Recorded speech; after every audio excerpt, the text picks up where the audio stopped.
नमस्कार दोस्तों, मैं विकास अवस्थी और आप देख रहे हैं प्रॉपर्टी समाधान। साथियों, आज हम बात करने वाले हैं यमुना अथॉरिटी की मार्केट सिनेरियो पे। दूसरे नंबर पर बात करेंगे हम कि यमुना प्राधिकरण के क्षेत्र में कौन कौन सी चीजें लेने वाली हैं, क्या क्या नहीं लेना है। तीसरा, हम बात करने वाले हैं कि जो यमुना प्राधिकरण पीछे कई सारे नोटिफिकेशन, कई सारी न्यूज एजेंसियों ने प्रिंट किया कि 22 तारीख को स्कीम आनी है, उसका क्या अपडेट है। इन तीनों विषय पे हम डिटेल्स में चर्चा करने वाले हैं।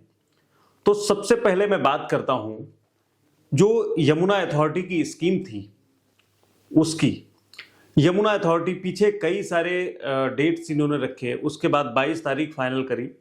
अब जो है, जो अंदर से इंफॉर्मेशन आ रही है अथॉरिटी की तरफ से, वो 28 के आसपास की डेट इन्होंने दी है। इसमें ये लोग स्कीम लॉन्च करने वाले हैं। उम्मीद यही जताई जा रही है कि 28 में स्कीम आएगी। अब हम बात करते हैं आज के मार्केट सिनेरियो की। आज का मार्केट कैसा है यमुना प्राधिकरण के क्षेत्र में या फिर ग्रेटर नोएडा के क्षेत्र में। दोनों का मार्केट सिनेरियो अलग अलग है, दोनों के रेटों में काफी डिफरेंस है। ग्रेटर नोएडा में रेट अलग है, यमुना प्राधिकरण के रेट अलग है। अब हम बात करते हैं यमुना में अगर हम बात करते हैं आज 300 मीटर की, 300 मीटर के एग्जांपल के तौर पे ले लेते हैं, तो इसमें क्या गिरावट आई है, क्या चीजें निकल के आ रही हैं। पहली चीज, जो पीछे RPS 08 आई, उसकी वजह से काफी चेंजेस आए हैं मार्केट में। RPS 08 में प्लॉटों की संख्या बहुत कम थी, 361 प्लॉट थे, लेकिन उसके चलते उसमें जो एप्लीकेंट 2,00,000 3,000 समथिंग के एप्लीकेंट उसमें रहे हैं, तो उसकी वजह से कुछ टाइम के लिए मार्केट होल्ड हो गई। अभी भी वो मार्केट जो है पहले जैसा नहीं हुआ। उसका रीजन क्या है? उसका एक तो रीजन ये है कि कुछ इन्वेंट्री जो फ्रेश अलॉटमेंट हुई है RPS 08 उसकी मार्केट में आ गई। दूसरी, पहले से ही मार्केट डाउन थी, तो आज का जो मार्केट सिनेरियो है, जो अच्छी इन्वेंट्री है, लगभग 2 करोड़ रुपए के आसपास की इन्वेंट्री मार्केट में आ रही है। जो एक नॉर्मल तरीके की इन्वेंट्री है, उसमें PLC नहीं ऐड है। अगर हम PLC वाला कोई प्लॉट लेते हैं तो 210 215 के आसपास एक अच्छी इन्वेंट्री निकल के आ जाती है। ये तो है आज का मार्केट सिनेरियो। पीछे से और अब तक जो इसमें डाउनफॉल आया है, ये मार्केट 2.5 करोड़ 2.25 करोड़ रुपए तक पहुंचा था और आज की डेट में 2 करोड़ रुपए में अच्छी इन्वेंट्री आपको मिल जाएगी जनरल कैटेगरी की। ये तो रहा मार्केट सिनेरियो। अब हम बात करते हैं यमुना प्राधिकरण के क्षेत्र में क्या क्या चीजें लेनी चाहिए, क्या क्या चीजें नहीं लेनी चाहिए। ये एक अहम मुद्दा है। लोग जान नहीं पाते हैं, लोग समझ नहीं पाते हैं और अपना पांव गड्ढे में स्वयं रख लेते हैं। तो हम आपको बताते हैं क्या क्या चीजें यमुना प्राधिकरण के क्षेत्र में लेनी है, क्या क्या नहीं। तो सबसे पहले मैं बात करता हूं प्लॉट्स की। नंबर 1 पे प्लॉट्स आता है। जो रेजिडेंशियल प्लॉट यमुना अथॉरिटी ने अलॉट किए हैं, उनमें जो 2009 की स्कीम है, उसमें अनरजिस्टर्ड, रजिस्टर्ड किसी भी सेगमेंट का प्लॉट है, आप बेझिझक लीजिए, कोई दिक्कत नहीं है। दूसरी चीज, उसके बाद में जितनी भी स्कीम्स आई हैं उसमें लॉगिन पीरियड 5 साल का रहा है और उसमें अगर प्लॉट रजिस्टर्ड हो चुका है तो उस स्कीम का भी आप प्लॉट ले सकते हैं। पीछे कई सारी स्कीम्स आई हैं जिसमें 60 मीटर, 120 मीटर, 90 मीटर, कई सारे सेगमेंट आए हैं। उनमें भी कुछ प्लॉट रजिस्टर्ड हो चुके हैं, उनको अभी आप ले सकते हैं, कोई दिक्कत नहीं है। बट यहां पे जो मेजर चीज मैं आपको बताने वाला हूं, जो 361 प्लॉट आज की डेट में आए, उनकी जो इन्वेंट्री मार्केट में निकल के आ रही है ना, वो 1% भी लेने वाली नहीं है। अगर आपका कोई सगा संबंधी है, कोई खास मित्र है, उसकी इन्वेंट्री आपको मिल रही है, आप ले सकते हैं अपने रिस्क पे। लेकिन अगर बाजार से कोई अनरजिस्टर्ड प्लॉट आप लेना चाहते हैं, जो RPS 08 या RPS 07 जिस भी स्कीम में उसका निकला है, वो प्लॉट आज की डेट में लेने वाला नहीं है। उसका रीजन ये है, पीछे अगर हम 1-1.5 साल का रेशियो देखते हैं तो बहुत सारे केसेस अनरजिस्टर्ड वाले अथॉरिटी में पेंडेंसी में पड़े हुए हैं, जिसमें GPA बिल एग्रीमेंट के बिहाफ पे लोगों ने पैसा लगाया। तब मार्केट थी 5-7-10 हजार रुपए की और मार्केट बढ़ गई 70 हजार रुपए की।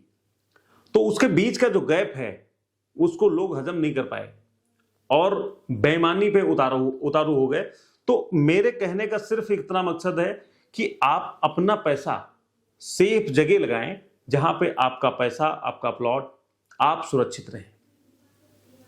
यहां पे क्या है कि लोगों के जहन में कब बेईमानी आती है, कब क्या आता है, कुछ नहीं पता। तो आप उस तरह के सेगमेंट में पैसा ही ना लगाएं। सेकंड थिंग, इंडस्ट्री के प्लॉट जो हैं उसमें कंपनी ट्रांसफर में आपको शेयर होल्डर बन जाते हैं 49-51% के जो भी बनते हैं, तो उसमें भी 50-50 चांस होते हैं। उसमें भी बहुत सारे केस जो इंडिविजुअल वाले हैं वो भी पड़े हुए हैं, उसमें भी हमारे हिसाब से पैसे लगाना व्यर्थ ही है। तीसरी, आज की जो मार्केट है, ये मार्केट बढ़ी हुई थी काफी टाइम पहले से और अभी भी कुछ कम नहीं है। आज का अगर प्राइस हम देखते हैं तो प्राइस कम नहीं है। उसको देखते हुए जो यहाँ पे लोकल क्राउड है, जो यहाँ का लोकल डेवलपर है, जो छोटे छोटे कॉलोनी काटते हैं, वो आज के रेट में काफी फायदा उठा रहे हैं इस मार्केट का। उसका रीजन ये है कि जो मिडिल क्लास था, जो लोअर क्लास था, उसके पास आज लेने के लिए कुछ नहीं है। उनके हाथ से सारी चीजें ऊपर हो चुकी। अब उसी का फायदा जो कॉलोनाइजर हैं वो उठाते हैं। वहां पे क्या है कि जो प्राधिकरण का नोटिफाइड एरिया है उसके अंदर बहुत सारी सैकड़ों कॉलोनी आज की डेट में कटी हुई है और वहां पर प्राधिकरण के अफसर तब तक नहीं पहुंचते हैं जब तक उनका माल नहीं बिक जाता।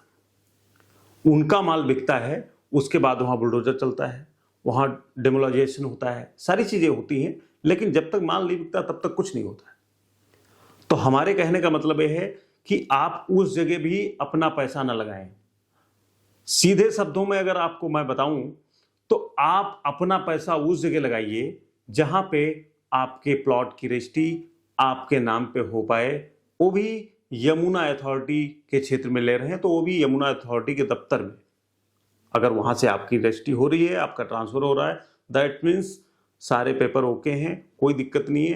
ट्रांसफर का मतलब ये होता है, ट्रांसफर मेमोरेंडम तभी होता है जब पीछे वाली पार्टी का सारा ड्यूज क्लियर होता है, 1 रुपए का भी सिंगल उस पर ड्यूज नहीं रह जाता है, तभी अथॉरिटी ट्रांसफर निकालती है, टीएम निकालती है।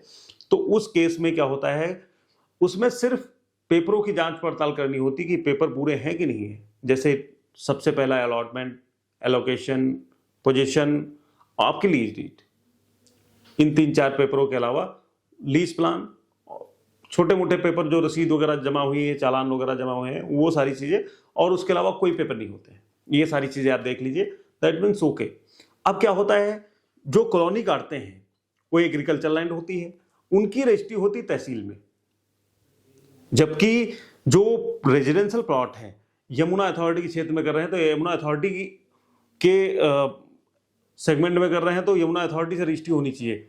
वहां पे कोई 143 नहीं है, कोई दस्तावेज जारी नहीं करवा रखा है गवर्नमेंट से, फिर भी कॉलोनी काट रहे हैं। वहां पे क्या है कि आने वाले टाइम में लोग फंस जाते हैं।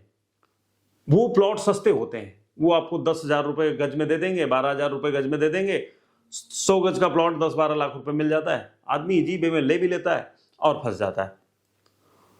तीसरी चीज, इन सब को परे छोड़ के अगर आपको पैसे ही लगाने हैं तो आप ऐसी चीज में पैसे लगाइए जिसमें आपका पैसा कई गुने मल्टीप्लाई हो सके कम टाइम में।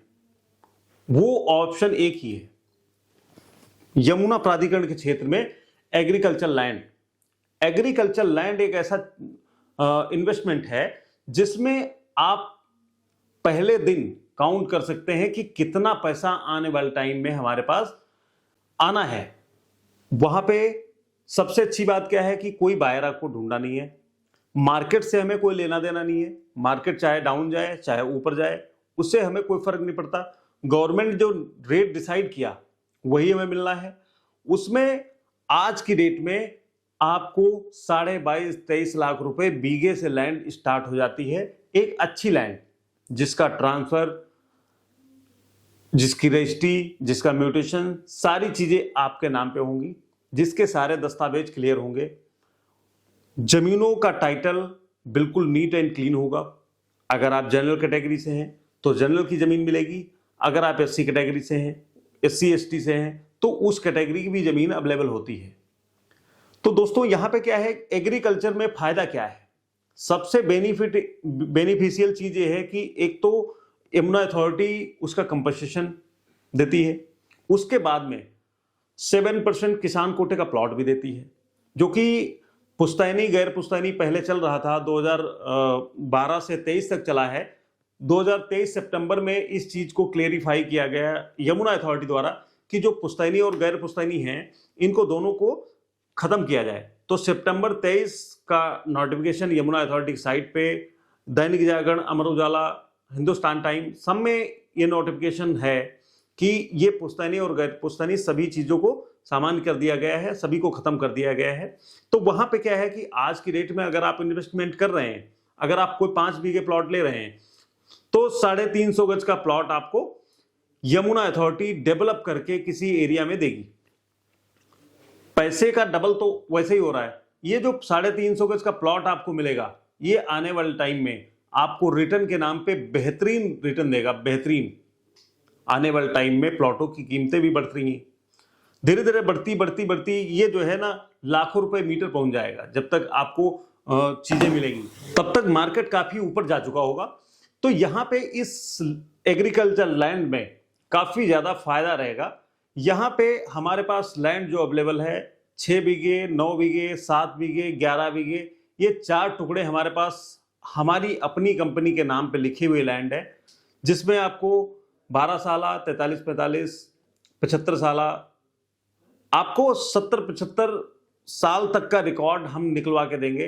फसली सारी चीजें, सारे डॉक्यूमेंट्स क्लियर रहेंगे, कोई परेशानी नहीं है।